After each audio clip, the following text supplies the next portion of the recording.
And the way I feel to run these spaces is to have a 5-minute check-in like this, presencing moment, a short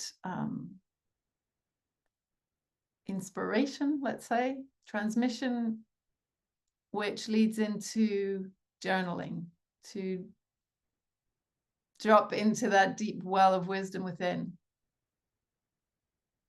And then we can have a few droplets of wisdom shared at the end.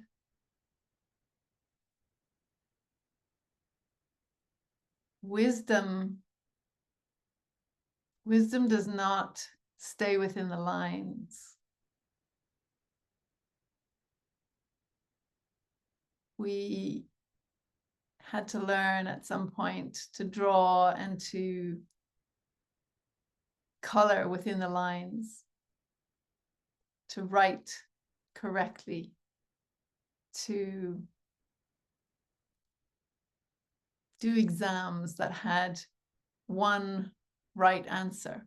There were certain things that were right and certain things that were wrong. And it can be that we have trained so much in this that we have almost forgotten, or we don't even realize that the way we think and act and be has somehow fitted inside the lines,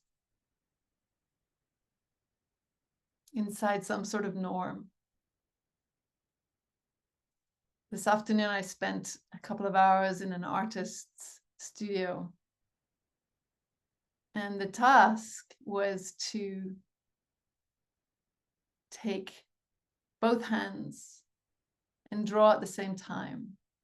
First of all, with biros, and then with sticky crayons, and then with water-based crayons, and then with acrylic paints and paintbrushes, with music playing.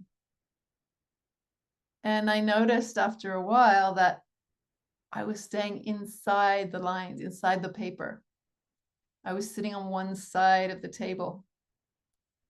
I was doing something very normal, and yet there was nothing that was right or wrong in this process. But somehow I had stayed within some limits that I'd created for myself, until I realized I could move around the table. I could paint with the not the paintbrush at the normal end, but the other end. I could paint with my hands. And I think this is one of the interesting parts when we are walking the wisdom way. There isn't a right or a wrong. And there aren't certain limits and structure that we've maybe got used to drawing answers and solutions and ways of being from. And when we let go of these ideas that mostly come from past experiences or learned things, it can be destabilizing. We might not trust what comes. Yesterday, I lost my phone. And 3 days ago, I dreamt it. I saw it in my dream that I was going to lose my phone. And in my dream, I was in a raft, and it fell out of the raft on the left side into a big kind of rapid. And yesterday, I put the phone on my roof, the roof of my car, and I drove off. And the phone fell off at a corner that was going in the same direction as what I saw in my dream. But it fell off onto the left-hand side and into grasses. I actually found the cover later. I went back up. This was over in Yverdon. But it's interesting how it had already showed up with a dream and I couldn't relate to it. And I was taking care of my phone when I was near the river and all of this. But wisdom was already speaking to me. And my mind might say this was a disaster, this was a bad thing. But when I sit with this, when I let wisdom come through, I knew this had to happen in order to let go, because I don't have any of the photos. The photos are all gone. They're not on the cloud. It's like my past has been erased in some way. And the person I am now, from this reset I've had this month, doesn't have the same past anymore. And I don't need to hold on to it. So there's some shitty parts of organizing bank cards and e-banking and all sorts of things. But when I sit and let my nervous system relax and know that I am safe and listen to the source of unconditional love and the wise one, there's a different reality. And so what I wanted to offer you tonight is to think of a situation, something in your life right now. And if you like, just let the first thing come to your mind and write it down.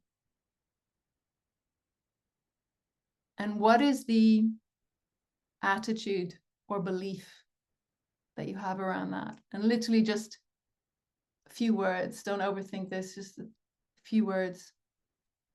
And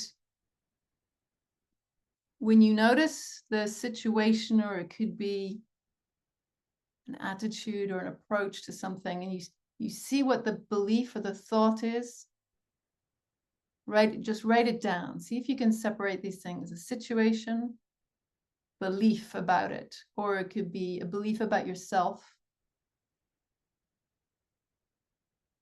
or an attitude towards this situation.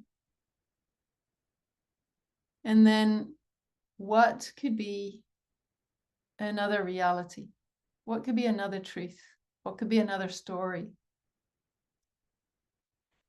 So I'll give us 10 minutes for this. And the invitation here is, once you write down your situation and you see what the belief or the attitude is or the thought is about that, then take a few breaths and invite wisdom. You might see that in different ways: drawing up wisdom from the well, inviting the source of unconditional love, the soul, to speak through you. They might be speaking to you, you know this, or you might be speaking in the eye. Or find the wise one and just let your pen write, and write a different reality that's possible.